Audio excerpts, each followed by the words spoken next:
Guys, ito ang gawa ko ang rotation. Magpakain ng bibe, punta sa palayan, punta sa gulayan.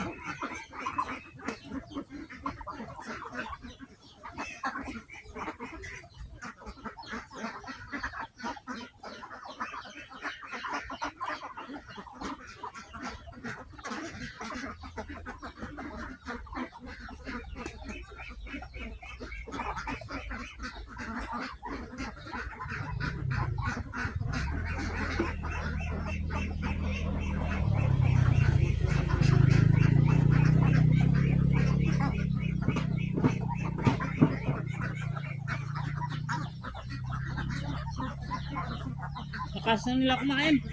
Tatlong balde kulang.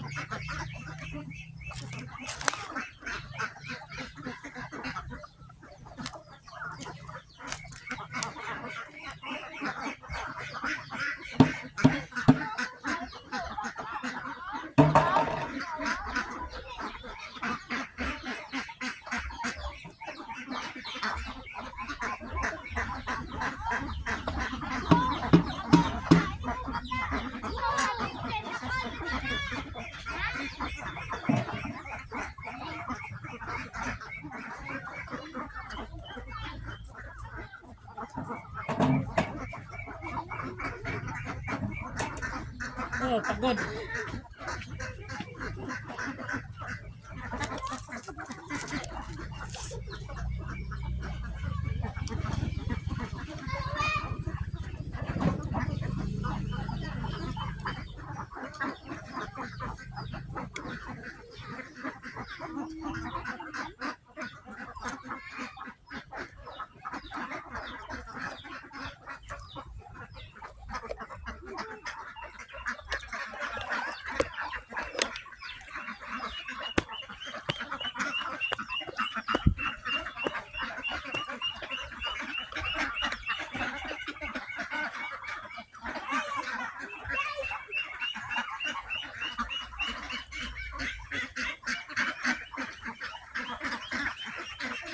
Yung iba na sa labas niyang gaya na mga bibi na maliliit na kakain na yan sa labas. Ayaw rin nila magsipasama sa malalaki kung kan eh.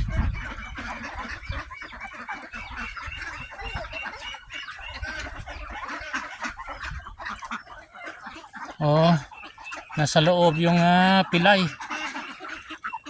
May pilay akong bibi dito na maliit eh. Ayan oh. Ayan. Ayan. Pero nakarecover na siya. Napakan siguro yan ng mga bata. Kain.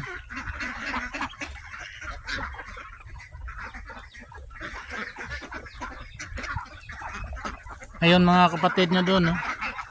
Nagkalat doon iba sa labas.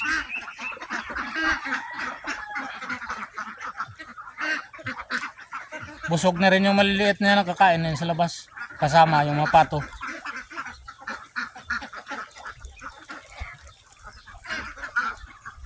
Pati mga manok ko dito natutulog. Pinapabiyaan ko lang yan. Wala rin bawas. Buto nila. Kasi nahuli na namin yung yung kumakain ng mga sisiw. Ng pusa.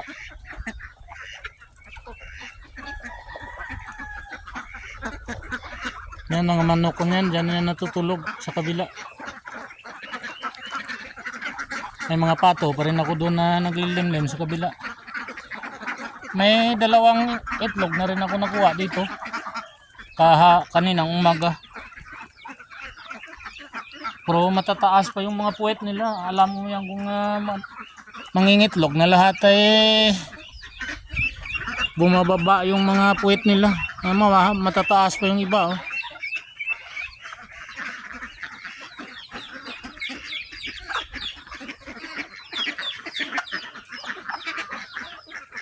Ito lang guys yung kangko dito, happenings ko sa probinsya. Alaga ng bibi, alaga ng manok, Yan kumakalat, mga manok ko dami na yan. Mga pato, gulay. Ang palay ko parbis kun sa Wibis. Makikita nyo yan, iba-vlog ko yun. Pa-harvest ko sa tao.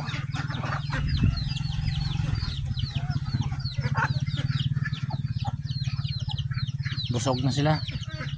Hindi na yan lalabas. Pero yung gate na yan, open yan. Pwede sila anytime makapunta sila sa ilog, makapunta doon sa labas. Pero umuwi sila sarili nila.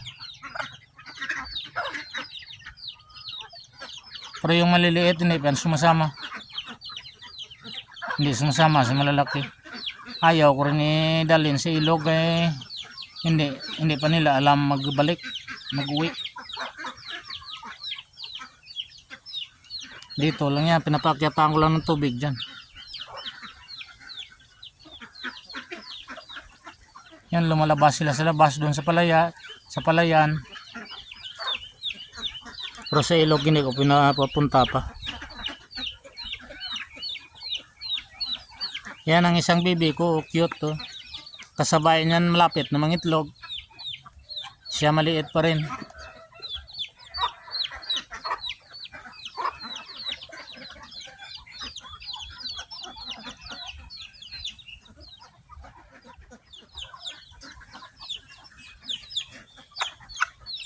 Yun, yung maliliit lalabas na naman yan sila, mag-ikot.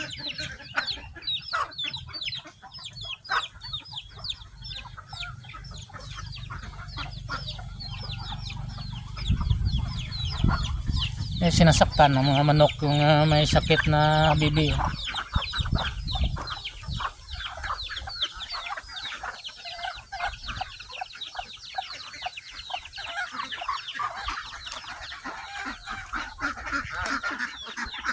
Labas dyan. Labas doon labas para makapunta ka sa tubig. Yan.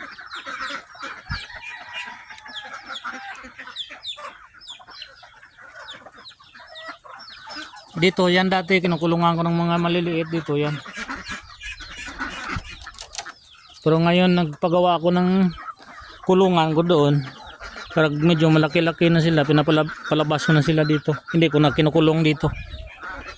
Pahingaan na nila yan ng mga bibi kung gusto nila mahinga.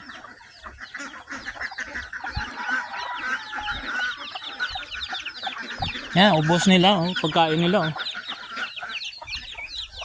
Ang lakas nila kumain ngayon. 3 balde na yan. Kulang pa yan. Pero kumakain sila sa labas Pero kung hindi sila kumakain, halimbawa may palay sa labas, hindi kumain palabas, yun, tag 5 balde na yan, pinapakain ko. Kasi mga 100 heads na to ang malalaki nito. Ang mga maliliit na yan ganyan, 22 yan na piraso. Yung ginpa-hatcher ko, yan.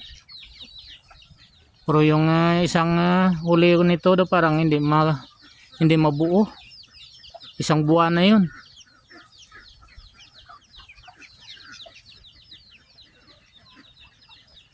Kawawa yung isang maliit na may injury Naapakan yan. Kinulong ng mga 3 araw yan bago ibitawan ulit. Nakalakad-lakad na siya para maka-exercise. Hindi naman siya sinasaktan ng malalaki.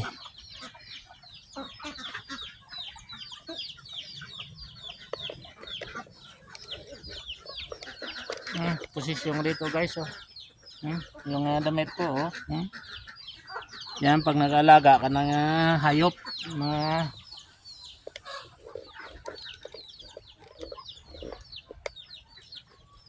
alright, see you next vlog. Bye bye.